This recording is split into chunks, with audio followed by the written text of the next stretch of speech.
प्रथमे प्रथमे होली अवसर रे समग्र राज्यवासी को शुभेच्छा शुभकामना जनाऊँगी।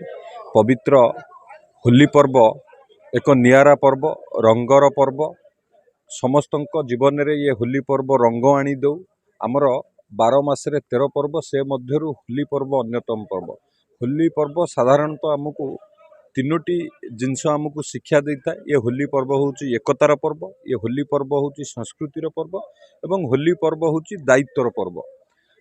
होली पर्व आमको शिखाए जे भिन्नता भितरे एकता, जाति धर्म लिंग वर्ण निर्विशेष रे आमे किभली भाव रे समाज रे एकता प्रतिष्ठा करिबा, एक सूत्र रे बांधी हेकि रहिबा। समाज रो आमे समस्त हेले एक अंश, सेही हिसाब रे आमे किभली भाव रे आम भितरे एकता रहिबो, भाईचारा रहिबो। एवं द्वितीय संस्कृतिर पर्व, आम ऐतिह्य संस्कृति को परंपरा को किभली भाव रे आगु को नबा, एवं ये होली पर्व आमको ताहा मध्य शिक्षा देता है। एवं दायित्वर पर्व, होली पर्व आमको मध्य दायित्वर पर्व, जो समाज को किभली भाव रे एक सूत्र रे आमे एकता मनोभाव रखी समाज को आगु को नबा, ये मध्य आमर गोटे दायित्व।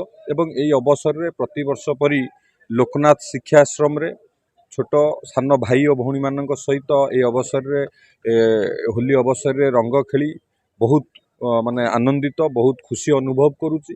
छोट छोट पिलांको सांगे रे रंग खेली तांको मुहरे हस देखुथिबारु एवं ता सहित विभिन्न संगठन, विभिन्न ऑर्गेनाइजेशन एवं आम दलीय कार्यकर्ता गहन रे एबे ए होली अवसर रे आमे समस्त एकत्रित हेचु।